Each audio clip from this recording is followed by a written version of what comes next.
After Michael Solar finished his VCE, he enrolled into a Bachelor of Design, Industrial Design at RMIT University and a Diploma of Japanese at Monash University. Michael's combined interest in Asian culture, various genres of music, and radio production engendered him to join Sin FM and has been hosting a Japanese music show on Sin's Asian Pop Night for the last 3 years. Whilst doing this, he worked as a segment producer for SBS Radio Alchemy's Asian Pop Show. As of 2010, Michael is now studying a Bachelor of Communication, Media, and is now Sin's Asian Pop Night executive producer. Good evening, Michael. How are you? Thanks for coming to our show tonight. Thank you very much. It's a pleasure. Firstly, could you explain your role as an EP of Asian Pop Night on Sin? Well, basically, my first responsibility as an EP is to oversee the entire Asian Pop Night, which runs on Tuesday nights from 8 p.m. until 2 a.m. I basically bridge communications between the hosts on Asian Pop Night and the office managerial side. This means I am in constant contact between both radio managers, assistant managers, and then Asian Pop Night's hosts. I also organize the radio grid for Asian Pop Night, and part of my job is to supervise what content goes on air. I tend to set guidelines, but ultimately I let the hosts have freedom in what they choose to do. So, who is your main target audience for Asian Pop Night? Our research from various sources suggests that the majority of listeners are aged from 12 to 20 who are of Asian descent or have a passion for Asian music.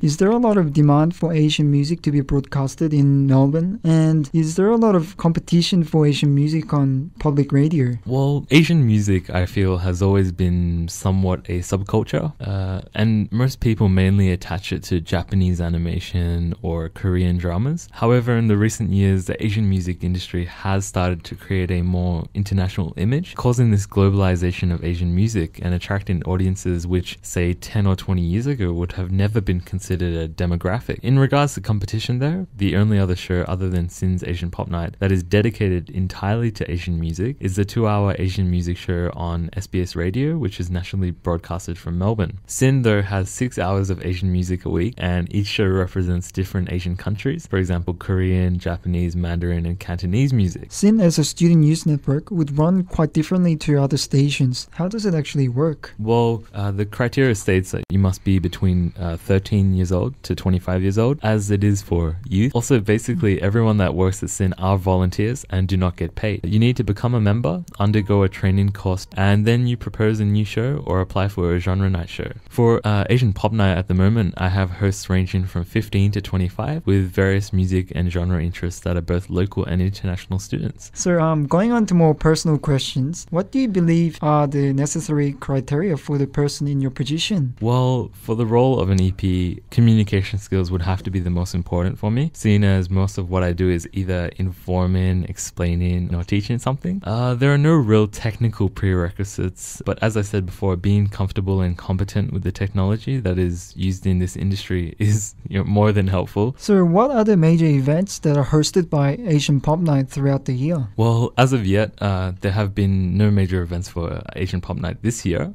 In the past, we have had a karaoke event which was hosted at Federation Square, as well as marathon nights and competition. This year, we will have another major event in Melbourne, more marathons and interviews. Finally, where do you see the future of Asian music in Melbourne and Australia in general? Sure. Well, the future of Asian music is extremely bright, and I'm not trying to say that in an idealistic or optimistic fashion.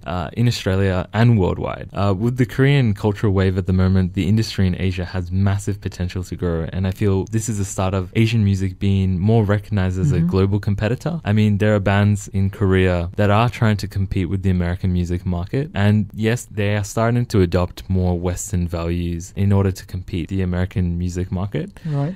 So that is something that just comes with being a global competitor. So in wrapping up, could you give us some information on how to join Asian Pop Night? Sure. If anyone would like to join Asian Pop Night, please go to syn.org.au and attend our next information session. Asian Pop Night runs weekly on Tuesday nights from 8 p.m. until 2 a.m. on Sin 90.7 FM. And you can listen to my show at 10 p.m. Right. Thank you, Michael, for coming tonight. It's been a pleasure. Thank you very much.